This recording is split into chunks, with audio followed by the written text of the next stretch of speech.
Conan Doyle, L'aventure du soldat blanchi. Traduction de Carole.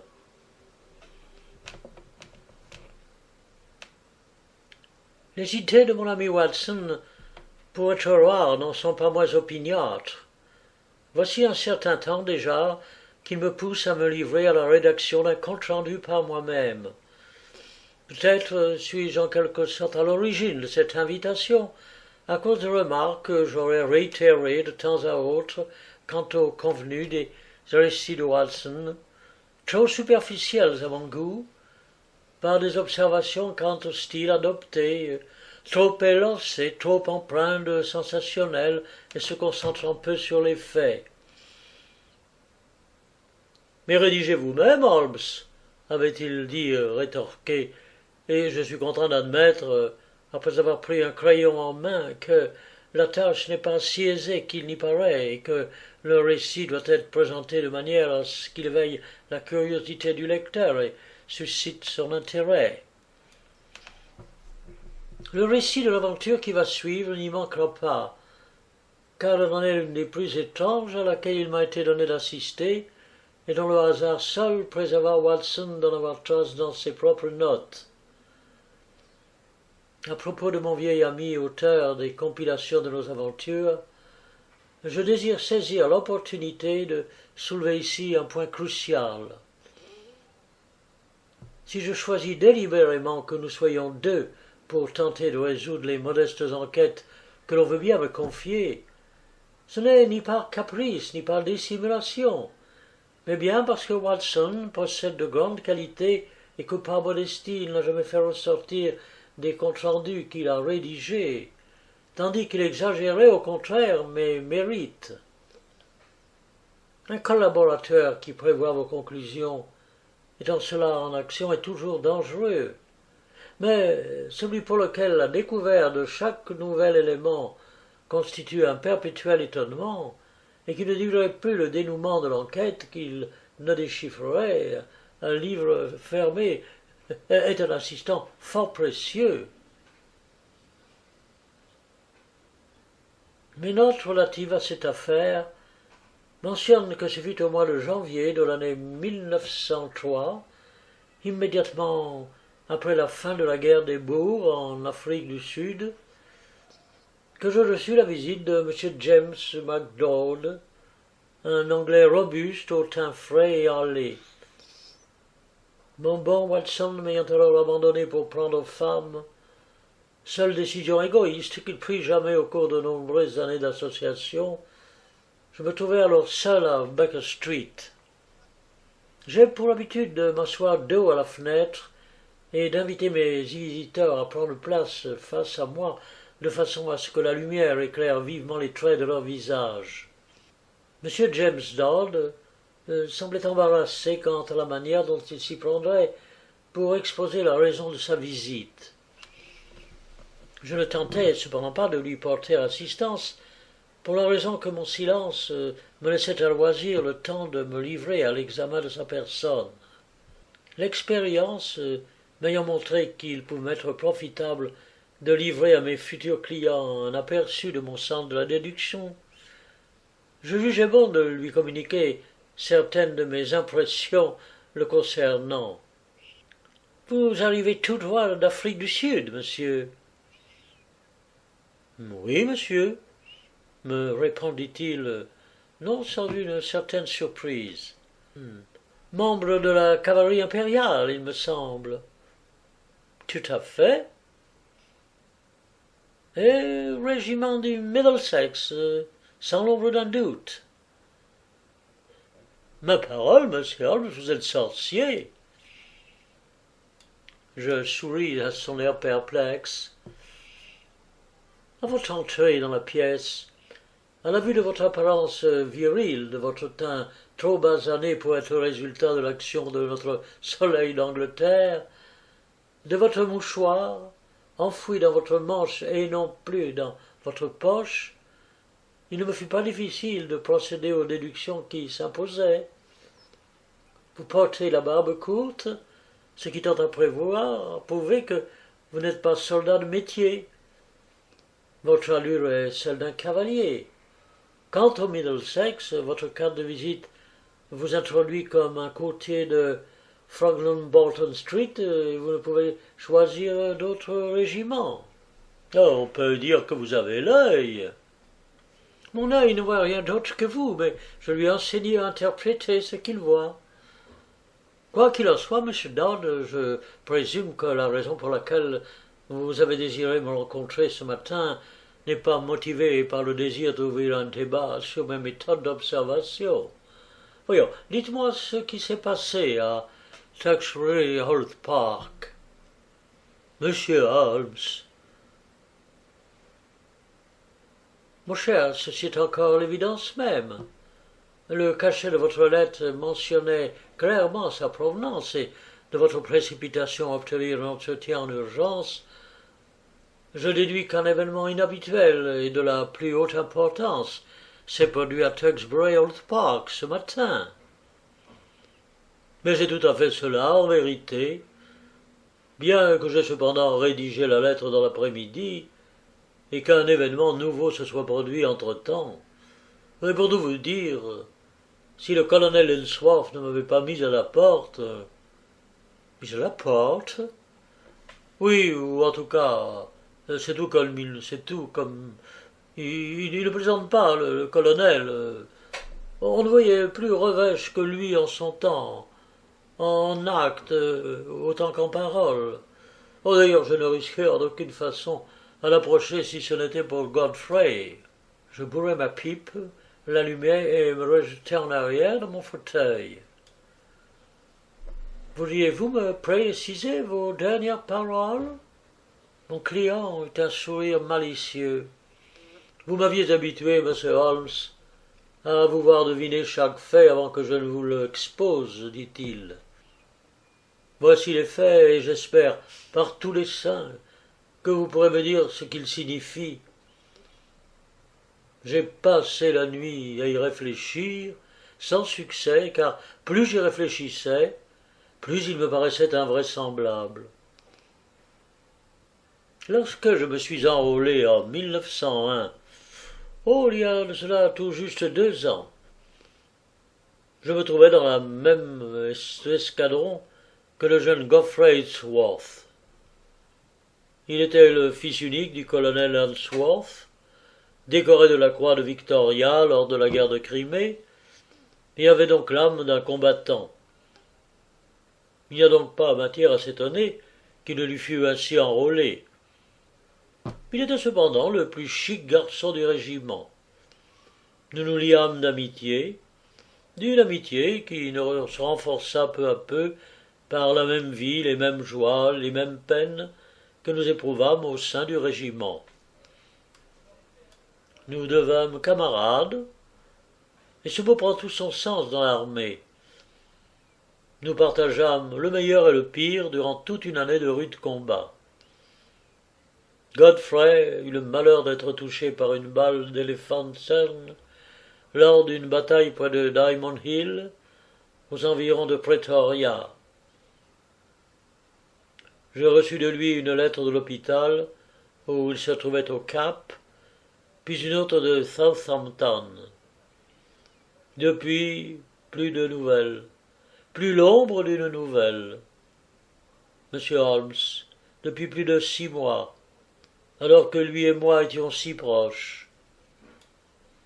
Et quand la guerre prit fin et que nous rentrâmes chez nous, j'écrivis à son père pour lui demander des nouvelles de Godfrey. Je ne reçus pas de réponse. Je laissai alors passer quelque temps, puis j'écrivis de nouveau. Cette fois je reçus une réponse, brève et cinglante. Godfrey était parti en voyage, et il n'était pas vraisemblable qu'il fût de retour avant au moins 1 an. C'était tout. Cette réponse ne me satisfit pas, monsieur Holmes. Toute cette histoire ne me semblait pas naturelle. Godfrey était un bon gars, il n'avait jamais laissé tomber un ami de cette façon-là. Cela ne lui ressemblait pas. Par la suite, je vins à apprendre que Godfrey devait hériter d'une fortune à la mort de son père, mais que tous deux ne s'étaient pas toujours très bien entendus. Le colonel était un homme d'âge mûr, au tempérament parfois tyrannique, mais le jeune Godfrey avait bien trop de caractère pour supporter celui de son père. Non, je n'étais pas satisfait de la réponse que m'apportait cette lettre, et je décidai de tenter d'y voir un peu plus clair. Mes propres affaires avaient cependant souffert d'une absence de 2 longues années de ma part, et ce n'est que la semaine dernière que je trouvais enfin le temps de me consacrer à celle de Godfrey, avec la ferme intention de tirer cette affaire au clair. Il m'apparut en cet instant qu'il valait mieux compter James MacDonald au rang de mes amis, ses amis, plutôt qu'à celui de ses ennemis. Son regard bleu était devenu dur, et sa mâchoire carrée s'était serrée à mesure qu'il s'exprimait. « Eh bien, qu'avez-vous fait » lui demandai-je. Mon premier mouvement fut de me rendre chez lui à Tewkesbury Holt Park, près de Bedford, afin de me rendre compte par moi-même de quoi il retournait. J'écrivis donc à sa mère, j'en avais assez vu de son rabat-joie de père, et j'attaquai franchement. Godfrey était mon copain, je m'inquiétais de lui, car nous avions partagé de nombreux moments ensemble. Je pourrais d'ailleurs les lui raconter, et je me trouverai prochainement dans le voisinage. Voyait-elle un inconvénient à me recevoir, etc., etc. Je reçus en réponse une lettre assez aimable, qui contenait même une invitation à venir passer quelques jours chez eux. Je me rendis donc dans la demeure familiale le soir même, lundi. Tewkesbury Holt Park est parfaitement inaccessible, situé à une demi-douzaine de kilomètres de tout. Il n'y avait pas une seule voiture à la gare, alors je marchais avec ma valise, et il faisait déjà presque nuit lorsque j'arrivai à une imposante demeure, nichée au milieu d'un parc d'une étendue considérable. D'aussi loin que je pus en juger, l'ensemble formait un mélange hétéroclite de style et d'époque, depuis les fondations à colombage élisabétain jusqu'au portique victorien. L'intérieur de la demeure n'était que lambris et tapisseries, ornés de vieux tableaux aux couleurs passées. Elle était baignée d'ombre et respirait le mystère. Il y avait un majordome, le vieux Rolfe, qui paraissait aussi âgé que la maison, et qui avait une femme, laquelle paraissait encore plus vieille que lui. Elle avait été la nourrice de Godfrey.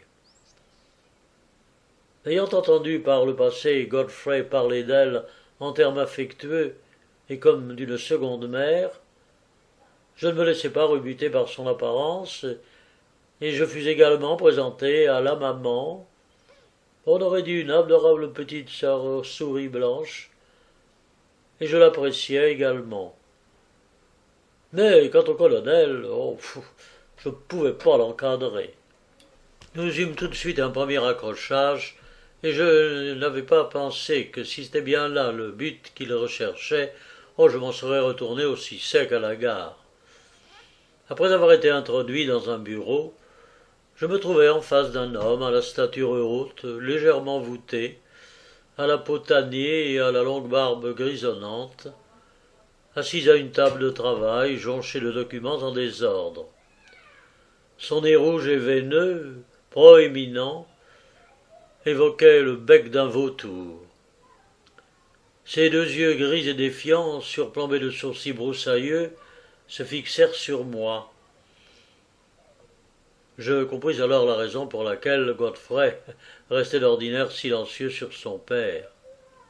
« Eh bien, monsieur, dit-il en s'adressant à moi d'une voix rauque, je dois dire que je serais curieux de connaître la raison véritable de votre visite. » Je répondis que je l'avais évoquée dans la lettre que j'avais adressée à son épouse. « Oui, vous aviez dit que vous aviez connu Godfrey en Afrique. » et nous ne disposons précisément de personne pour prétendre le contraire. J'ai apporté avec moi des lettres que m'a écrites Godfrey. Auriez-vous l'obligeance de me les montrer? Il examina les 2 lettres que je lui tendis, puis en me les rendant. Bien, et ensuite? Me demanda-t-il. J'appréciais beaucoup votre fils, monsieur, et un certain nombre de souvenirs nous lient l'un à l'autre. Je m'étonne donc de son silence subit et suis inquiet qu'il lui soit arrivé quelque chose. Mais j'ai souvenir, monsieur, d'avoir déjà répondu à vos questions dans une précédente lettre. Godfrey est parti en voyage, voyage rendu nécessaire par le déplorable état de santé qui était le sien après les rudes combats menés en Afrique.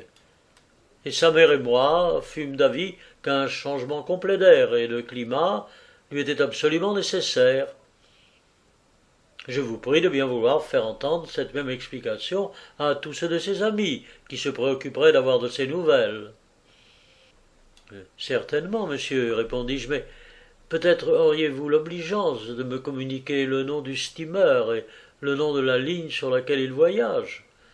Je suis certain de pouvoir ainsi lui faire parvenir une lettre. Ma requête sembla tout à la fois surprendre et irriter mon hôte. Ses sourcils s'abaissèrent, et il tapota des doigts avec impatience sur mon bureau. Il leva finalement les yeux sur moi, comme sur un adversaire qui venait de le faire mat aux échecs, et qu'il se préparait à affronter. D'aucuns, monsieur Dodd, s'offenseraient de votre opiniâtreté et considéraient qu'elle a atteint les limites de la courtoisie la plus élémentaire. Mais n'y voyez là que l'expression de l'intérêt réel que je porte à votre fils. Bien sûr. C'est cela que j'ai considéré jusqu'à présent. Je dois cependant vous demander de ne pas insister davantage. Chaque famille a sa propre intimité, ses propres motivations, qui sont susceptibles de n'être pas toujours bien comprises par les étrangers, aussi bien intentionnés fussent-ils. Ma femme tient certes beaucoup à vous entendre lui parler des moments que Godfrey a passés en Afrique en votre compagnie, mais je préférerais à cette occasion que nous laissions de côté les questions sur le présent et l'avenir de Godfrey, que rien ne justifie et qui vous place en outre sur le plan familial dans une position délicate et difficile. Je me trouvais donc dans une impasse, monsieur Holmes. Il n'y avait aucun moyen d'en sortir. Je ne pouvais que donner l'illusion de me résoudre à la situation, tout en formant le vœu de n'avoir de cesse de tirer cette affaire au clair tant que je ne saurais pas ce qui s'était réellement advenu de Godfrey. La soirée fut morne. Nous dînâmes sobrement dans une salle à manger vieillie et lugubre. La mère de Godfrey ne cessait de me poser des questions évidemment sur le passé militaire de son fils, mais le vieux colonel restait silencieux et morose. Ce climat me pesait tant que je fournis, aussitôt que la décence m'autorisa à le faire, une excuse pour aller me coucher. Ma chambre, qui se situait au rez-de-chaussée, était vaste et tout aussi sinistre que le reste de la maison, mais après une année entière passée à dormir sur les steppes d'Afrique du Sud, monsieur Holmes, on n'est pas trop exigeant pour son coucher. J'entr'ouvris les rideaux de ma chambre et regardai dans le jardin, alors faiblement éclairé par une brillante demi-lune. Puis je pris place devant un feu ronronnant dans le poêle, une lampe posée sur un guéridon à côté de moi, et entrepris de me divertir à l'aide d'un roman. Je fus cependant interrompu dans ma lecture par l'entrée de Ralph, le vieux majordome, qui m'apportait une nouvelle provision de charbon. « J'ai pensé que vous pourriez venir en manquer au milieu de la nuit, monsieur. Le temps est humide et les chambres du rez-de-chaussée sont froides. » Il hésita avant de quitter la pièce. Je levai les yeux. Il se tenait devant moi, une impression de nostalgie sur son vieux visage ridé. Pardonnez mon indiscrétion, monsieur, mais je n'ai pas pu m'empêcher d'écouter ce que vous disiez du jeune monsieur Godfrey au dîner. Vous savez, monsieur, que ma femme fut sa nourrice, et que je suis donc en quelque sorte son père nourricier. Il est naturel que nous lui portions intérêt. Vous dites qu'il s'est bien conduit, monsieur? Ah, il n'y avait pas plus brave que lui dans tout le régiment. Il m'a sauvé d'une fusillade des bourgs. Sans lui, je ne serais plus là pour en témoigner aujourd'hui. Le vieux majordome frotta l'une contre l'autre ses mains osseuses. Oui, monsieur. Oh, c'est notre monsieur Godfrey tout craché. Oh, il a toujours été courageux. Il n'y a pas un seul arbre dans tout le parc, monsieur, auquel il n'ait pas grimpé. Oh, rien ne pouvait l'arrêter. C'était un brave jeune garçon. Et par conséquent, il était aussi devenu un brave homme. Je sautai sur mes pieds. Attendez, m'écriai-je. Vous parlez de lui au passé comme s'il était mort. Oh, finissons-en avec ces mystères. Qu'est-il arrivé à Godfrey Ellsworth? Je cherchai à agripper le vieil homme par l'épaule, mais il eut un mouvement de recul. J'ignore de quoi vous voulez parler, monsieur. Interrogez le colonel à propos de monsieur Godfrey. Il est le seul à pouvoir vous répondre. Il ne m'appartient pas d'en dire davantage. Le majordome tenta de quitter la chambre, mais je le retins par le bras. Écoutez-moi bien, lui dis-je. Vous allez répondre au moins à une de mes questions avant de quitter la pièce, quand bien même je devrais vous retenir par le bras toute la nuit. Godfrey est-il mort? Le vieux majordome ne put soutenir mon regard. Il était comme pétrifié. La réponse s'échappa de ses lèvres, terrible, inattendue. « Oh, il aurait mieux valu qu'il le soit !» s'écria-t-il. Et, se dégageant brusquement de mon étreinte, il s'enfuit hors de la pièce. Je vous laisse imaginer, monsieur Holmes, l'état d'esprit dans lequel je rejoignis mon fauteuil. Les mots du vieux majordome résonnaient à mon esprit et n'offraient qu'une seule interprétation possible.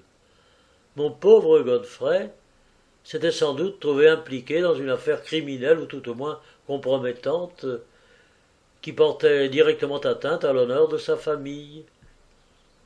Et le rigide colonel avait éloigné son fils, l'avait envoyé au bout du monde, pour éviter qu'un scandale n'éclatât ici au grand jour.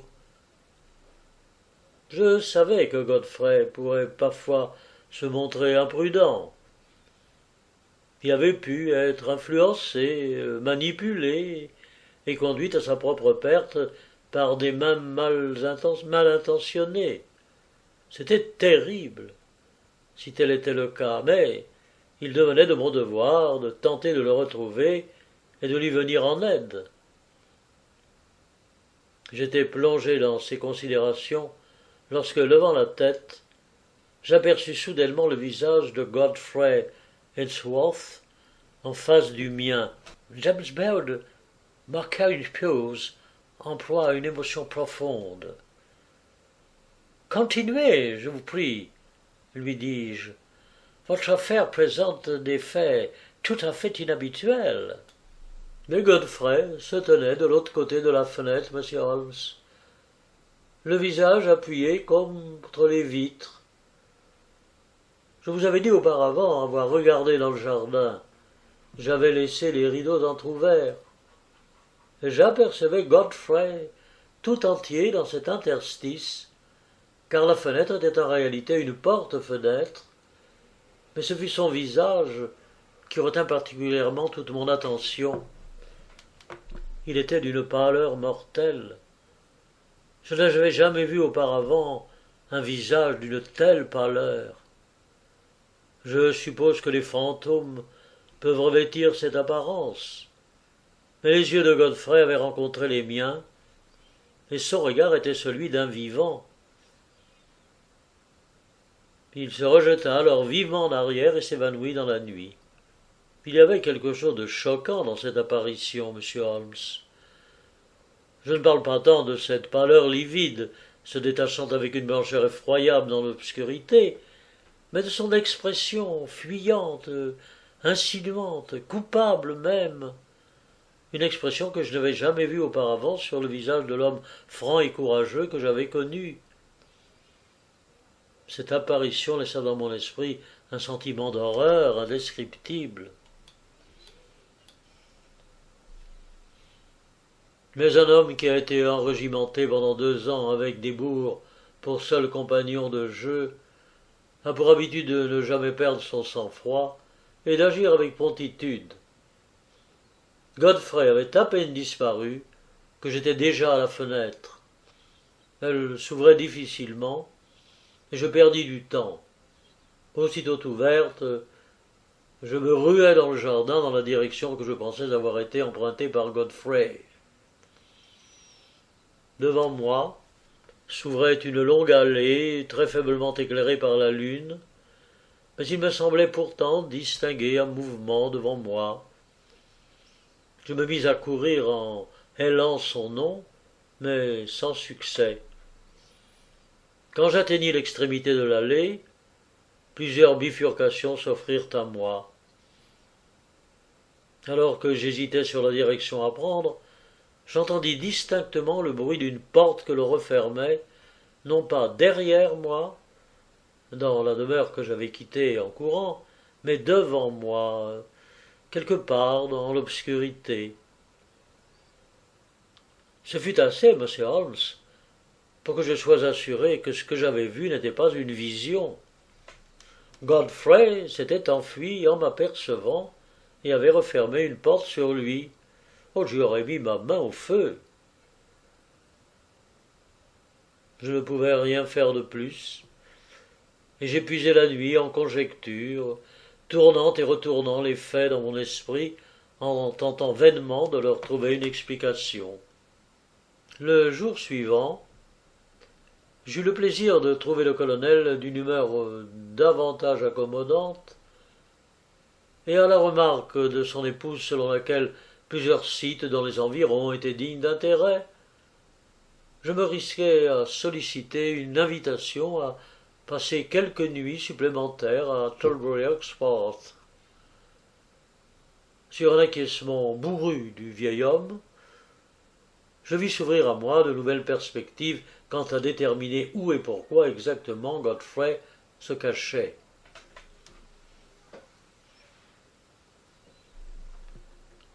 La demeure familiale était vaste et si pleine de recoins qu'un régiment tout entier aurait pu y prendre ses quartiers sans que sa présence y fût décelée. Si le secret de la disparition de Godfrey résultait dans cet édifice, il me serait possible de le percer à jour. Mais il ne faisait aucun doute que la porte que j'avais entendue se refermer ne se situait pas à l'intérieur de la demeure. Je devais donc explorer le jardin et voir si j'y pourrais trouver quelques indices.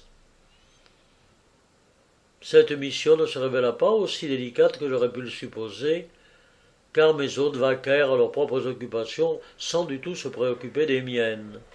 Il y avait plusieurs petites dépendances dispersées dans le jardin. Au terme de celui-ci se trouvait cependant un bâtiment plus vaste, d'une taille suffisante pour abriter la demeure d'un jardinier ou d'un garde-chasse. Se pouvait-il que ce fût de cet endroit qui m'était parvenu le bruit de la porte que j'avais entendu se refermer? Je m'en approchai avec une désinvolture apparente, à la manière d'un visiteur faisant le tour du propriétaire. C'est alors qu'un petit homme vif, barbu, vêtu d'un manteau noir et d'un chapeau melon,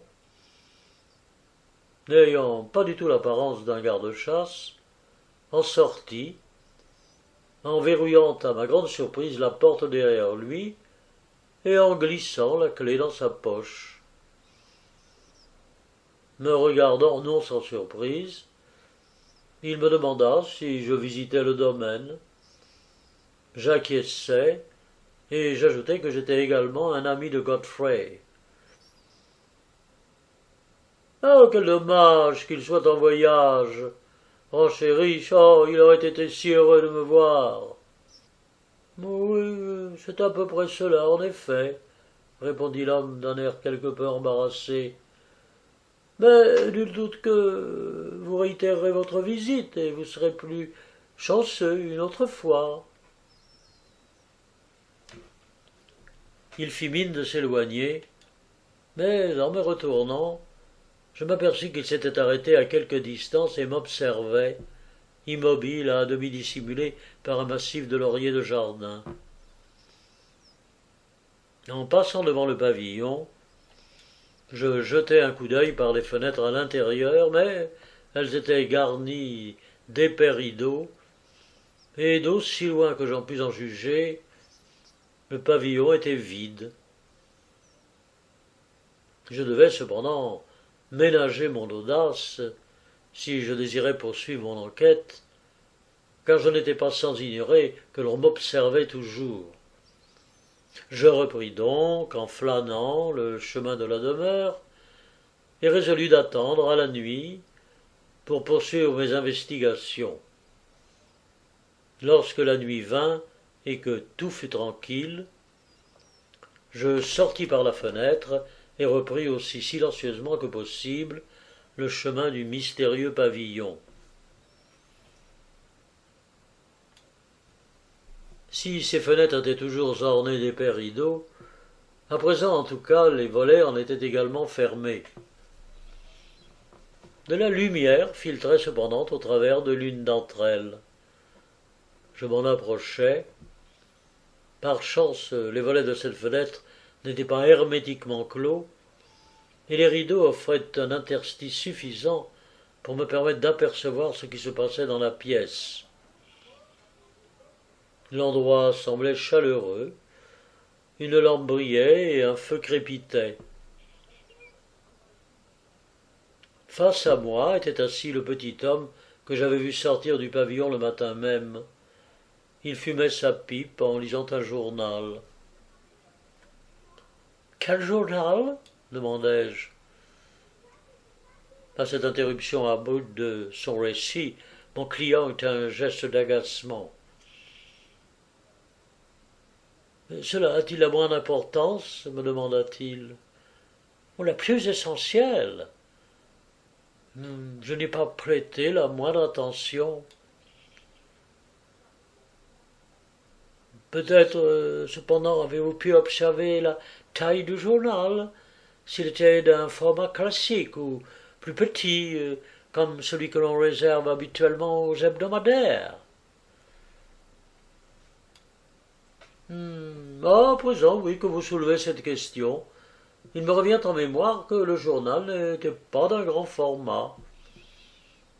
Cela aurait très bien pu être The Spectator, par exemple. Je ne m'attardais guère, cependant, à ce détail, car un deuxième homme était assis dos à la fenêtre, et ce deuxième homme était Godfrey en personne. J'aurais pu le jurer, bien que je ne puisse pas voir son visage. Je le reconnus cependant à sa carrure, qui m'était familière. Il tenait sa tête appuyée sur son coude dans une posture mélancolique, le tronc tourné vers le feu. J'hésitais encore sur le parti que je devais prendre, quand je fus subitement et sèchement frappé à l'épaule. Le colonel Ellsworth se tenait en face de moi. « Par ici, monsieur » commanda-t-il à voix basse. Il reprit en silence le chemin de la demeure, et je le suivis jusque dans ma chambre, alors qu'il eut saisi un guide horaire qui se trouvait sur un guéridon du hall. « Le prochain train pour Londres part à 8h30, me dit-il. Un cabriolet vous attendra devant la porte à 8. Le colonel était blême de rage. Je me trouvais pour ma part en porte-à-faux, et je ne parvins qu'à balbutier quelques excuses incohérentes, dans lesquelles j'exposai vainement une nouvelle fois l'inquiétude que j'éprouvais à l'égard de mon ami.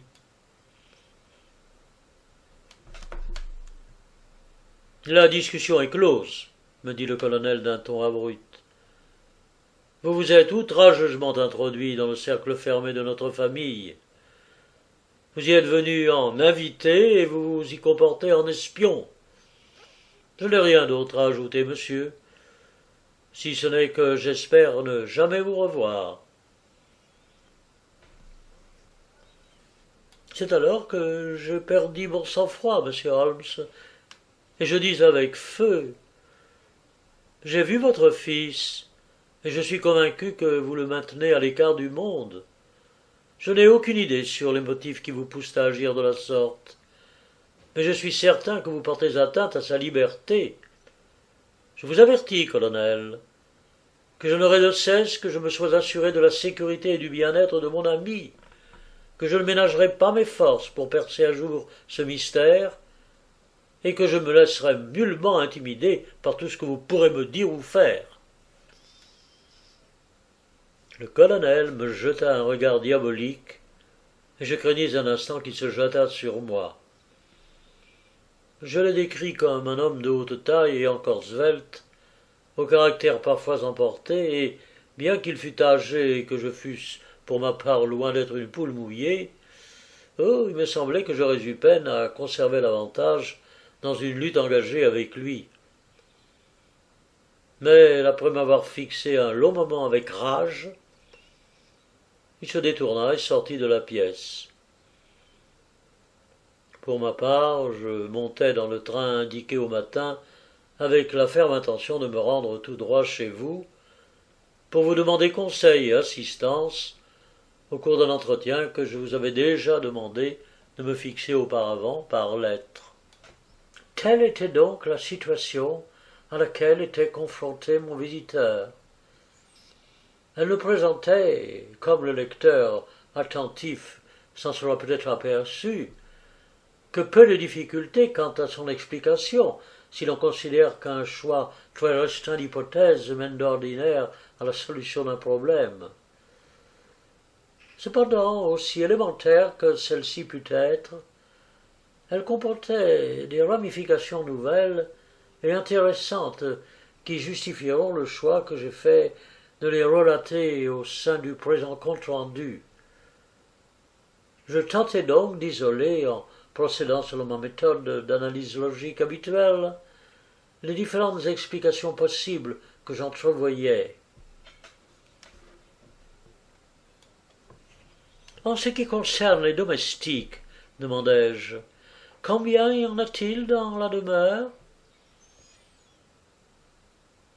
Non, si loin que j'ai pu en juger, il n'y a que le vieux majordome et son épouse. Les Elsois semblent mener une vie très ordinaire. Il n'y avait donc aucun autre serviteur susceptible d'être attaché au pavillon?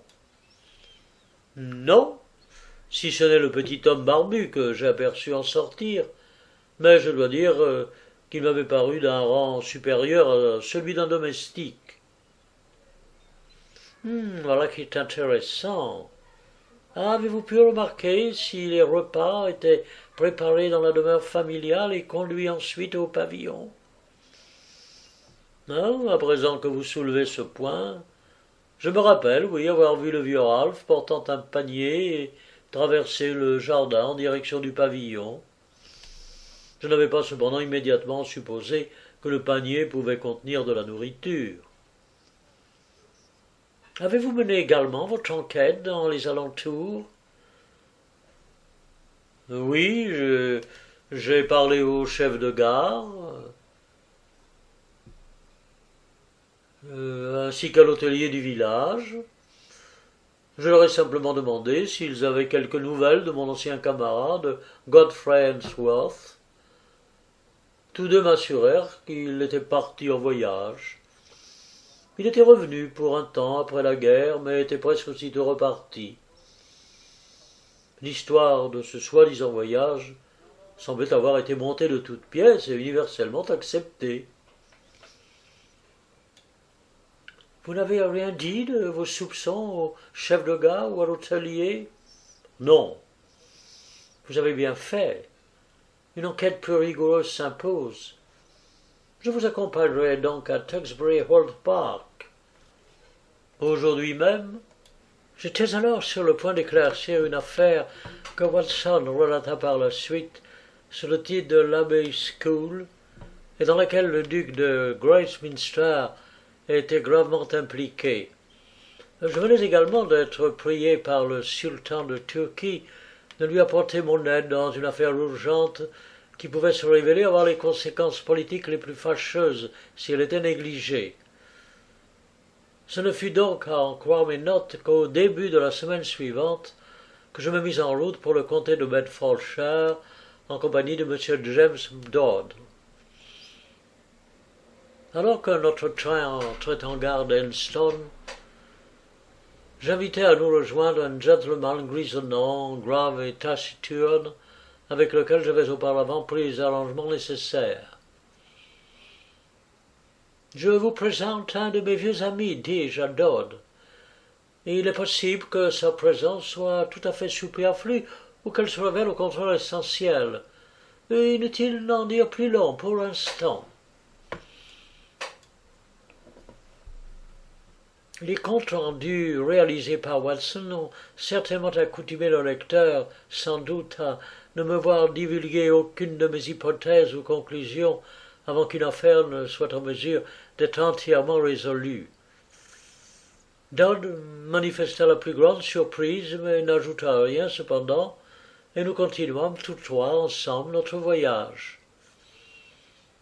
J'adressai alors quelques questions supplémentaires à Dodd que j'avais différées pour qu'elles soient également entendues par notre compagnon. Vous avez dit que vous aviez aperçu très clairement le visage de votre ami à la fenêtre, si distinctement que vous affirmez être certain de son identité. Oh, je n'ai aucun doute là-dessus. Son nez s'écrasait sur la vitre, et un ray de lumière tombait en plein sur son visage. N'aurait-ce pas pu être un autre homme lui ressemblant? Oh non, non, non, non, c'était bien lui.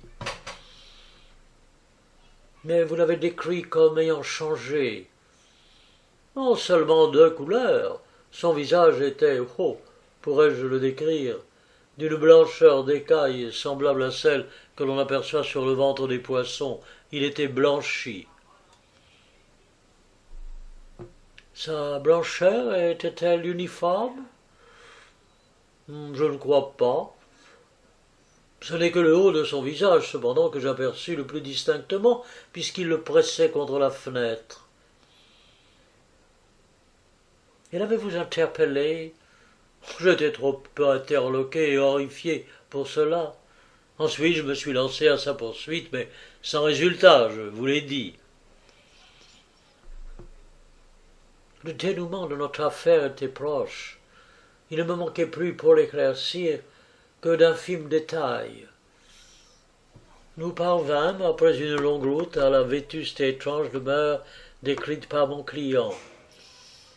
Ce fut Ralph, le premier majordome, qui nous ouvrit la porte. J'avais loué notre voiture pour la journée et donné ordre à mon vieil ami d'y demeurer tant que nous n'aurions pas prié d'en descendre. Le vieux Ralph était vêtu d'un costume conventionnel, redingote noire et pantalon poivre et sel, à l'exception près d'une paire de gants de cuir brun, qu'il ôta cependant pour nous avoir ouvert la porte et qu'il déposa sur un guéridon du hall devant lequel nous passâmes en entrant. Je suis doué, comme a déjà par le passé eu l'occasion de le faire remarquer Watson, de sens d'une acuité peu commune. Mon odorat se trouva soudain chatouillé par une odeur insinuante, bien que peu perceptible. Elle semblait émaner du guéridon du hall. Je m'en approchai, en faisant mine de vouloir lui déposer mon chapeau, que je fis adroitement tomber à terre et en le ramassant, j'ai réussi à approcher suffisamment mon nez de l'un des gants de cuir. Oui, c'était incontestablement de ces gants qu'émanait l'étrange odeur de goudron que je percevais. Je passai dans le bureau du colonel Ellsworth, mon affaire à présent résolue. Je regrette quelque peu d'avoir eu à dévoiler ainsi mes cartes au cours du développement de ce compte-rendu. Nul doute que Watson aurait été en mesure de les dissimuler habilement, produisant ainsi au terme de sa rédaction un des époustouflants effets de surprise dont il a le secret. Le colonel Ellsworth ne se trouvait pas dans son bureau, mais il y entra précipitamment dès que Ralph lui fit part de notre arrivée. Nous entendîmes son pas décidé et précipité le long du couloir. La porte s'ouvrit à la volée, et il pénétra dans la pièce, la barbe hirsute et les traits féroces, incarnant le plus terrible vieil homme que j'aie jamais vu. Brandissant nos cartes de visite que Ralph venait de lui remettre, il les déchira en 1000 morceaux et les dispersa en l'air.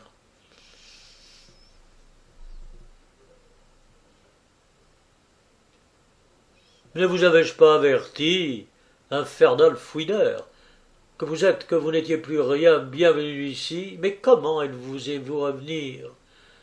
Si vous avez le malheur de pénétrer à nouveau dans cette demeure, sans mon contentement, je n'hésiterai pas à user de mes droits et de recourir à la violence. Je vous abattrai, monsieur. Par Dieu, je vous jure que je n'hésiterai pas. Et quant à vous, monsieur, ajouta-t-il en se tournant vers moi, cet avertissement vaut également pour vous. Je sais quelle profession ignoble vous exercez, et je vous prie d'aller exercer vos talents ailleurs que chez moi. Mais je ne m'en irai pas d'ici, dit mon client d'une voix ferme, tant que je n'aurai pas entendu de la bouche même de Godfrey qu'il va bien. Le colonel sonna. Ralph, dit-il, téléphonez à la police du comté et priez l'inspecteur de nous envoyer d'urgence 2 de ses hommes. Dites-lui que des voleurs se sont introduits dans la maison. Un instant, commandai-je en me tournant vers M. Dowd. Certes, le colonel est dans ses droits de vous interdisant l'accès à son domaine. Cependant, poursuivis-je en me tournant vers le colonel, celui-ci doit comprendre que notre intrusion n'est motivée que par la sollicitude que nous éprouvons à l'égard de son fils. Je suis sûr que si le colonel nous laissait la possibilité de nous entretenir quelques instants avec lui, nous pourrions le convaincre de nos bonnes intentions. Oh, je ne suis pas si facile à convaincre, répondit le vieux colonel. Ralph, exécutez l'ordre que je vous ai donné. Mais qu'attendez-vous par tous les diables à alerter la police? Vous n'en ferez rien, Ralph, dis-je en m'appuyant fermement le dos à la porte. Toute intervention de la police mène à la catastrophe que redoute tant le colonel.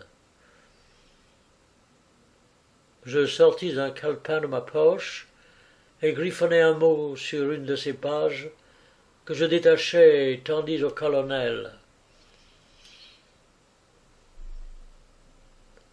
Voici, lui dis-je, la raison de notre venue ici. Le colonel contempla le papier avec une expression dans laquelle tout sentiment excepté celui de la surprise s'était évanoui.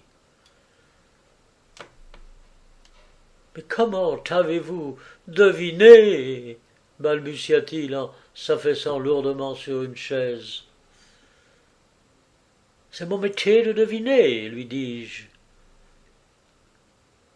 Le colonel réfléchit profondément, caressant machinalement sa barbe d'une main osseuse, puis il eut un geste de résignation. « Bien, bien, bon.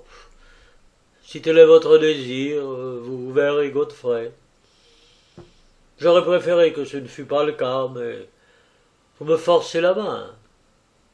Ralph, prévenez M. Godfrey et M. Keynes que les gentlemen iront les trouver dans quelques minutes. Quelques minutes après, en effet, nous traversions le jardin et nous nous trouvions devant le mystérieux pavillon. Un petit bonhomme barbu se tenait sur le seuil, une expression d'intense étonnement sur le visage. « Voilà qui est bien surprenant, dit-il. Mais ceci remet en question tous nos plans. Je n'y peux rien, monsieur Kent. On nous a quelque peu forcé la main. Monsieur Godfrey est-il visible? Oui, il attend à l'intérieur. Le petit homme s'écarta pour nous livrer passage, et nous pénétrâmes dans une pièce vaste et sobrement meublée. Un deuxième homme se tenait dos au feu. À sa vue, mon client se précipita vers lui, les bras tendus. « Godfrey, mon vieux, mais qu'est-ce que je suis content de te voir !» Mais son ancien camarade le repoussa. « Ne m'approche pas, Jimmy, ordonna-t-il. Garde tes distances, oh oui, tu peux bien me dévisager. Je ne ressemble plus guère à l'ancien brillant caporal lancier Hensworth de l'escadron B que tu as connu, n'est-ce pas? Son apparence était certes extraordinaire. On devinait à sa vue qu'il avait été un très bel homme à la peau tannée par le soleil d'Afrique. Mais aujourd'hui, ce teint cuivré était parsemé de taches bleuâtres qui s'étalaient en larges plaques. Voilà la raison pour laquelle je ne reçois aucun visiteur, dit-il. Je ne parle pas pour toi, Jimmy. J'aurais préféré cependant te voir seul. Je suppose que tu as eu de bonnes raisons pour amener un ami, mais cela me place dans une position très inconfortable. Mais je voulais m'assurer que tu allais bien, Godfrey. Je t'ai vu l'autre nuit lorsque tu regardais à ma fenêtre, et je n'ai pas pu me résigner à m'en aller avant de m'être assuré que tout allait bien pour toi. Le vieux Ralph m'avait dit que tu étais ici. Je n'ai pas pu résister à l'envie de t'apercevoir. J'espérais que tu ne m'aurais pas vu, et je me suis enfui à toutes jambes quand j'ai entendu la fenêtre s'ouvrir. Mais au nom du ciel, pourquoi? Oh, eh bien, ce ne sera pas long à expliquer, dit-il en allumant une cigarette. Tu te souviens de cette matinée de combat à Buffalo Spruit à l'extérieur de Pretoria, sur la voie de chemin de fer de l'Est? Tu as peut-être appris que j'étais tombé. Oui, je l'ai su, mais je n'ai jamais eu les détails. 3 d'entre nous furent séparés des autres. Le pays était accidenté, tu dois t'en souvenir. Alors nous nous sommes retrouvés, Simpson, enfin le gars que nous appelions Simpson le Chauve, Anderson et moi. Nous étions partis à la recherche d'un frère bourg, mais il s'était embusqué et nous tira dessus. Simplon et Anderson furent tués sur le coup. Je reçus pour ma barre une balle d'éléphant gun dans l'épaule. Je parvins à me maintenir à cheval, cependant, et je galopais plusieurs kilomètres durant, avant que finalement mes forces ne m'abandonnent et que je ne tombe de ma selle pour m'écrouler au sol.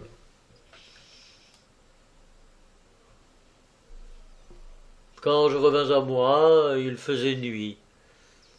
Je me relevai, faible et bien mal en point. Je constatai avec surprise et joie qu'une habitation se trouvait non loin de l'endroit où j'étais tombé de cheval. C'était une bâtisse imposante avec une vaste véranda et de nombreuses fenêtres. Oh, il faisait un froid mortel. Imaginez le genre de froid qui s'abat sur vous à la nuit dans ces régions insinuant, meurtrier, bien différent d'une brise fraîche et revigorante. Eh bien, j'étais glacé jusqu'aux os, et mon seul espoir de survie résidait en cette habitation que j'apercevais. Si je l'atteignais, j'étais sauvé.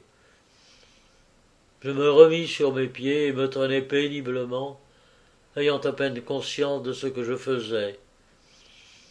J'ai un vague souvenir d'avoir gravi des marches, passé une large porte et être entré dans une pièce qui contenait plusieurs lits et de m'être affalé dans l'un d'eux en poussant un immense soupir de soulagement.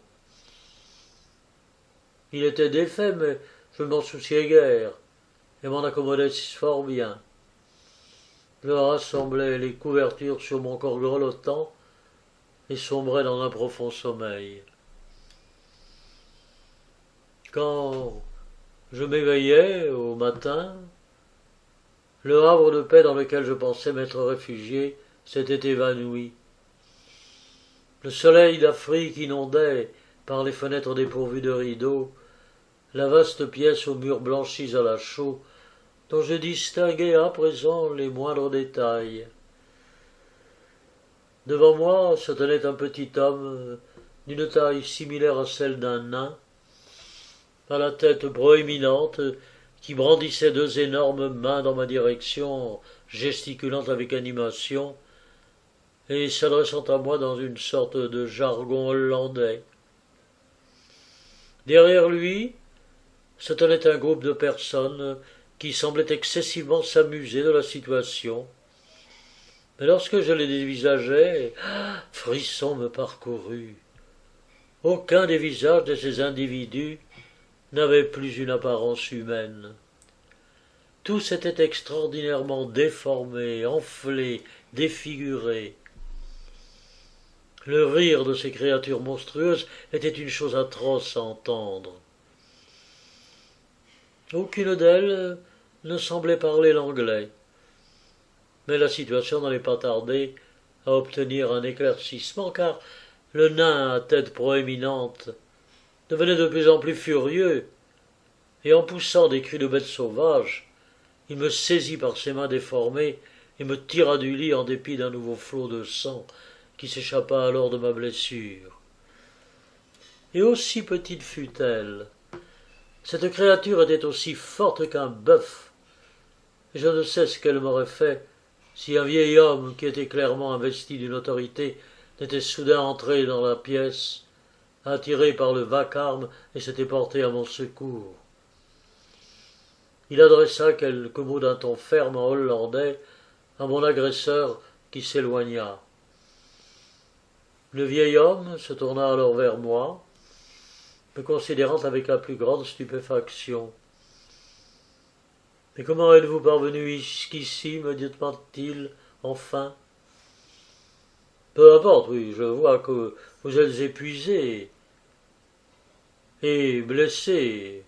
Votre épaule réclame des soins urgents. Je suis médecin, je vais vous faire un pansement.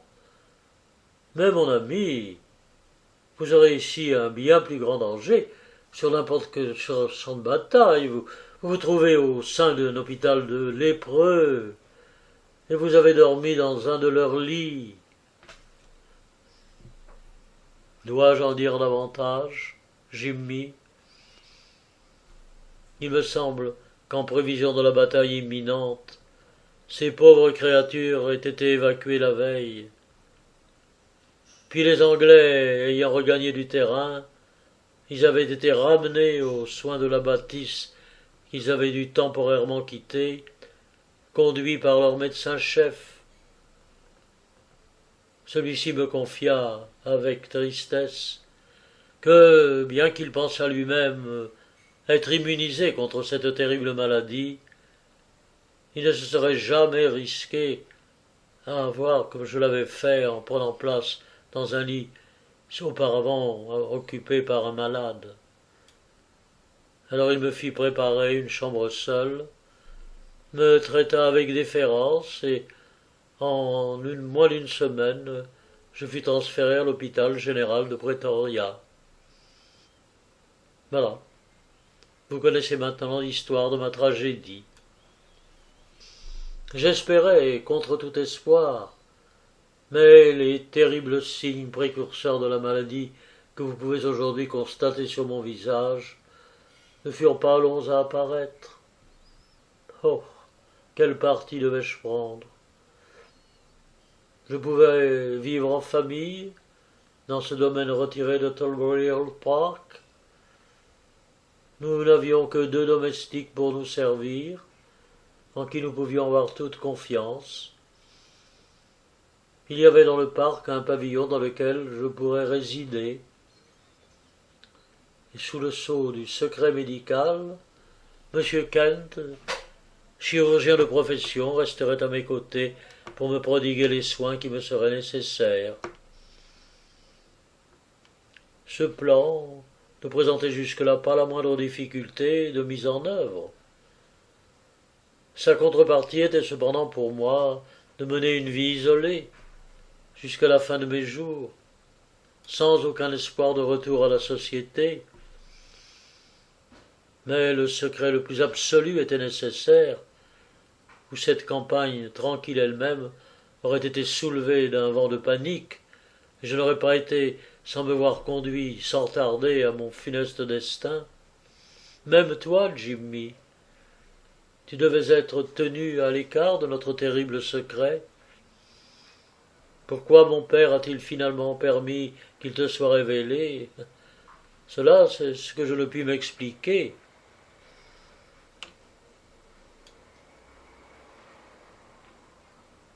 Le colonel Exworth se désigna du doigt.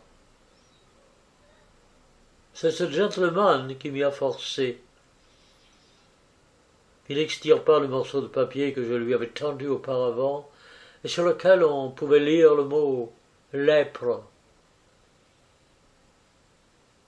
J'ai pensé, oui, qu'il en savait trop, ou pas assez, et que mieux valait pour nous lui révéler toute la vérité. Et vous avez agi pour le mieux, dis-je. Qui sait si un heureux dénouement ne s'invitera pas dans cette affaire?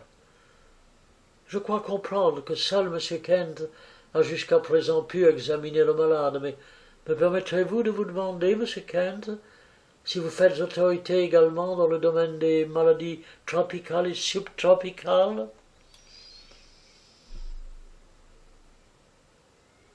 Non, je ne possède que des connaissances en médecine générale, répondit celui-ci avec une certaine raideur.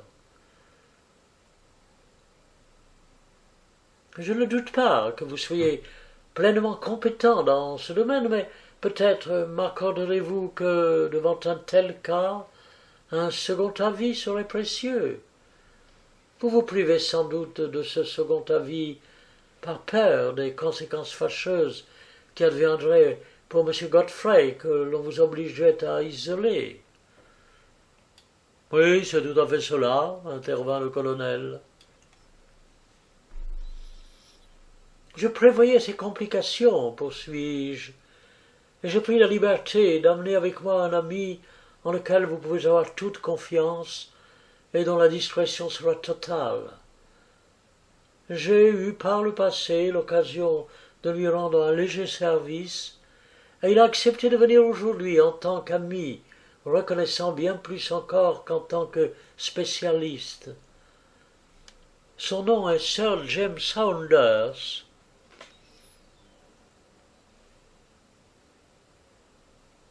La perspective d'un entretien avec le talentueux Lord Roberts en personne n'aurait pu exciter davantage l'intérêt d'un subalterne qui ne le fût celui de M. Kent à l'évocation du nom de James Saunders. « Oh, j'en serais honoré, murmura-t-il. Dans ce cas, je vais demander à Sir James de venir examiner le malade. Il est assis dans la voiture devant la porte de la demeure. Pendant ce temps, colonel Emsworth, nous pourrions peut-être nous réunir dans votre bureau. où je pourrais vous communiquer quelques informations complémentaires. Et c'est là que le talent de mon ami Watson fera sans doute le plus défaut à ce récit. Par un tour astucieux, il aurait été en mesure de faire jaillir le résultat de mes déductions, qui n'est cependant que l'application d'un bon sens ordinaire commun, en une gerbe d'étincelles. Le fait que j'ai dû narrer moi-même cette affaire en privera malencontreusement le lecteur. Je vais à présent livrer le résultat de mes déductions fidèlement comme je l'ai livré à un auditoire restreint au sein duquel se tenait la mère de Godfrey dans le bureau du colonel Ensworth.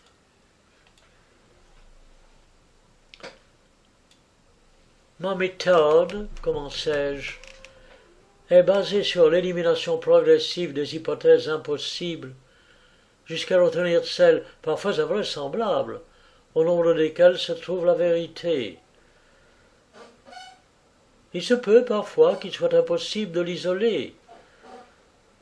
Dans ce cas, il convient de réaliser différents tests sur chaque hypothèse, jusqu'à ce que nous soyons conduits à la solution. C'est cette utile méthode qu'il convenait dans cette affaire d'appliquer.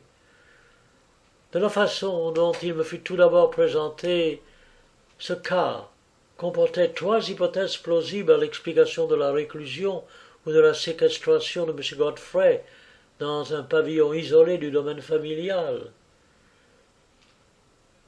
Il y avait l'hypothèse selon laquelle il aurait commis un crime et qu'il tentait d'échapper à la justice.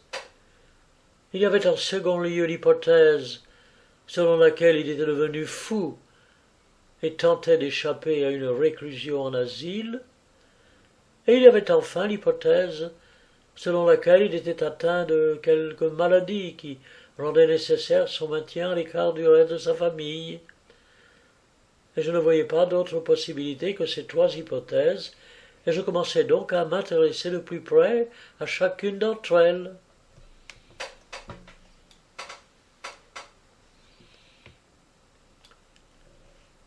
J'écartai rapidement l'hypothèse du délit criminel. Aucun crime non résolu n'avait récemment été rapporté dans la région. Si un crime avait cependant été commis et était sur le point d'être découvert, l'intérêt de la famille aurait été d'envoyer Godfrey au bout du monde et non de le cacher au sein de la demeure familiale. Je ne pouvais concevoir aucune autre réaction face à l'hypothèse criminelle. L'hypothèse de la démence de Godfrey était davantage probable. La présence d'un gardien au sein du pavillon la confortait, et le fait que celui-ci fermât la porte à clé en sortant également, idée qui apparaît en outre l'idée de la séquestration. Mais d'un autre côté, cette séquestration restait quelque peu libérale, sinon Godfrey n'aurait pu s'échapper pour venir jeter un œil à son ancien camarade. Vous vous rappellerez peut-être, monsieur Dowd, l'insistance que j'ai manifestée quand à vous interroger sur le journal que lisait M. Kent. Vous m'auriez grandement aidé si vous aviez pu affirmer qu'il s'agissait du Lancet ou du British Medical Journal. Il n'était cependant pas illégal de garder un aliéné dans un pavillon du domaine familial dès lors qu'une personne qualifiée restait à son chevet pour lui prodiguer les soins nécessaires et dès lors, cependant que les autorités compétentes en avaient été au préalable averties. Alors, pourquoi tout ce mystère? Je ne pouvais faire correspondre les faits à mes théories. Il restait une 3e possibilité à explorer, laquelle, au bien que très improbable, semblait cependant la plus plausible. La lèpre est une infection commune en Afrique du Sud, et par un concours de circonstances extraordinaires, ce jeune homme avait pu la contracter, et sa famille aurait affronté la pire des situations s'il décidait de le sauver de l'isolement. le plus grand secret devait être observé. Si l'on ne souhaitait pas voir naître les plus folles rumeurs dans la région, lesquelles auraient immanquablement conduit à l'intervention des autorités. Un membre du corps médical dévoué, s'il était suffisamment rémunéré, accepterait peut-être de prendre en charge la maladie. Mais il n'y avait aucune raison d'interdire à Godfrey de se promener dans le parc une fois la nuit tombée. La dépigmentation de la peau est un effet secondaire fréquent de la maladie. Cette hypothèse méritait que l'on s'y intéressât, et je résolus d'agir comme si elle avait été validée. À mon arrivée, en voyant Ralph, chargé ordinairement de porter les repas du malade, d'ôter les gants imprégnés de désinfectant, mes derniers doutes s'estompèrent. Un seul mot de ma bouche vous eût prouvé que votre secret était découvert, mais je préférais cependant vous l'écrire, dans l'espoir de vous prouver que vous pouvez avoir toute confiance en ma discrétion. Je terminais ainsi mon exposé de l'affaire, quand la porte s'ouvrit et que le visage austère de Sir James parut. Ses traits apparaissaient extraordinairement détendus, et son regard brillait d'un éclair joyeux. Il se dirigea vers le colonel Ellsworth et lui serra la main. « Annoncer de mauvaises nouvelles est d'ordinaire mon lot quotidien, dit-il. Mais une fois n'est pas coutume. Il ne s'agit pas de la lèpre. » « Quoi ? » « Un cas très prononcé de pseudo-lèpre ou ichtyose, une affection de la peau caractérisée par son aspect écailleux, disgracieux, étendu, mais éventuellement curable. Eh bien certainement non infectieux. Oui, monsieur Holmes, la coïncidence est absolument remarquable. Mais est-ce là une simple coïncidence? N'est-il pas des forces devant lesquelles la nature humaine reste impuissante? Pouvons-nous être assurés que la peur dont a souffert ce jeune homme de contracter la maladie depuis son exposition ne l'a pas conduit au développement d'une affection similaire, reflétant ce qu'il redoutait? Quoi qu'il en soit, je jurerai sur ma réputation professionnelle de mon diagnostic. Ah mais voilà que la dame s'est évanouie. Oh, je suis sûr que M. Kent est tout à fait qualifié pour lui dispenser les soins requis pour la faire revenir de ce choc émotionnel imputable à la joie.